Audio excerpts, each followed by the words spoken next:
please welcome Mario Petrucci.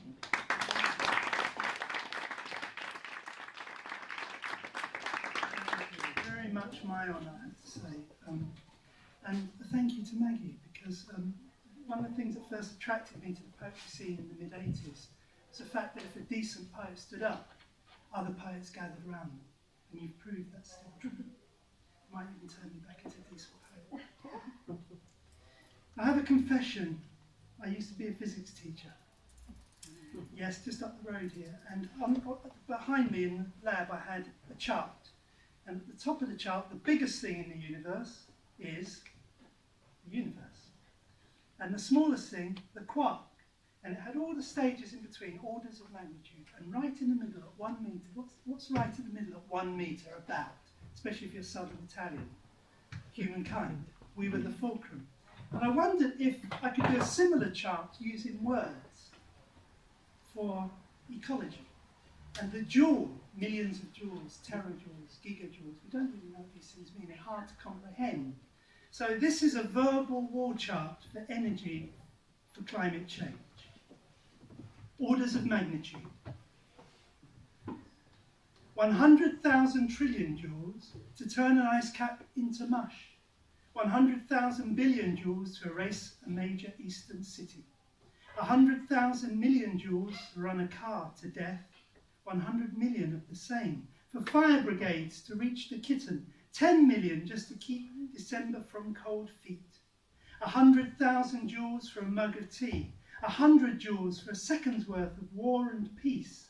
10 to raise a hand, to lift an average apple to the lips. A single joule to shout the command. Half a joule to pull the trigger. Just 1/10 to push the button. Almost zero to have the thought. I owe this poem to a young man in Tilbury, an 11-year-old. I went on one of these creative writing workshops in the school where really poets shouldn't be seen. And he was at the back and he lifted up his hand with a ring, a pound coin in it. And he said, "Sir, why don't you bleep do the exercise yourself?" So I sat at the back with him while he wrote his poem, I wrote my poem, and the exercise set was to write in a futuristic voice. And this poem set in 3007, when the seas have changed colour due to genetic modification and other global factors. And it came third in the National, so I should give him a few quid to put all his, he had all his rings done. Jean. Well, always same. Me reckon nothing much change. They're always green melon and nana, always yellow sea. Me granny, she lived be 26 with grey hair. Me tell me babby, we not die soon. We be like granny, we live long. And me carry she, for look see through Eve, for look yellow sea. And me tell she, when the life take you, you come yellow like you fall in yellow sea, and you stop. That all. And me tell she about old people who live when world dry. And me tell she story about waiting used to be when old people walk in air and walk with wheel, and when them old people talk in riddle, and when them step in something they call gene. Yeah, they mess up real bad, something called gene. And them rising now for meters in yellow sea. And me babby say, these story all true, them old people all stop, all come yellow like yellow sea. But me know nothing more, except they building tall, then much like car, much like war, then touch everywhere, then step everywhere. But me tell me babby, me think, them old people, them just walk one gene too far. Thanks to Tilbury. Fukushima, a rerun. What happened in 1986 in Chernobyl. And as you know, there's a series of poems I wrote, really one master poem which has all these voices swirling through it. And this one's a mother and child who are both suffering from radiation sickness. Breathing. They had to teach me from scratch. Teach me to breathe. as though I had fallen out of space or up from water, and breath was labour, each breath a pang to draw me back from the brink. In, out, in this world. Life is indifferent. You must will it in, will it out. I look at my son, those white cheeks, that tight frown, and I wonder how I can breathe. He says, Mama, when you go to sleep tonight, please don't forget to breathe. Please. He is not allowed to run or jump like that boy who hanged himself with a belt. I watch him, he watches me. When I doze on the red sofa, he rests a hand to check the rise and fall of my chest. Tells me he will teach me in his dreams, will teach me to breathe if I teach him how to fly. If you go with Grandpa, he says, will you be able to breathe?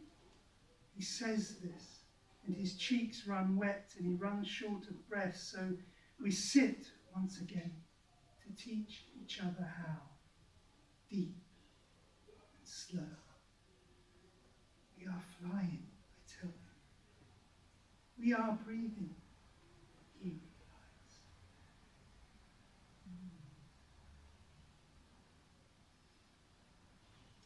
Time for two more? Two short ones? One, two? Two short. This is based on a reference by Ivor Gurney, who's a fantastic trench poet, not often read as much as Wilfred Owen, Sassoon and others. And he made a passing reference in the letter to someone who went over the top, who was sleepwalking, and the Germans couldn't bring themselves to shoot him. Night Walker, Flanders, 1917. It was not dusk. Not yet, when he stood. Night's last dim silhouette, full teetering he stood. Out of nod with step, as shut-eyed he dreamed himself over the top. Head unhelmeted, mud-tousled, nod heavy, as some old cart horse long overdue for the yard. Hands meek by pockets, top button askew, as he lurched, serene and steep, sleep stupid through wires one blasted gate, where first startled bullets hissed their stave on his air of death, yet refused to thread his upright rest. Until Jerry for himself saw how the wretch so utterly slept to war, and with his heart enemy's heart full squared in his sight, let his firing pin rouse, left the trigger slack. Let this one man walk, who would take too easy death's touch, too easy. As a child might draw sighs mid-slumber at a mother's kiss, then turn in that small unthinking span of self, small shoulders to the dark. Just as a parting poem, I was going to read a poem to my dead dad, a poem to the dead and departed, but I'd like to read a poem to the live, the living and the departed. If you were to come back, I'd stand at the door as one bereaved, aghast and breathless, with silence stretched between us for a second before it snapped. My heart burst its banks in belief. Then I'd draw you in by both hands. I'd kiss you on the mouth, on the face.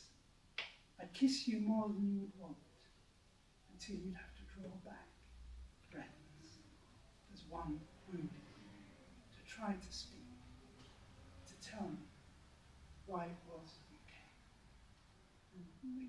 Thank you.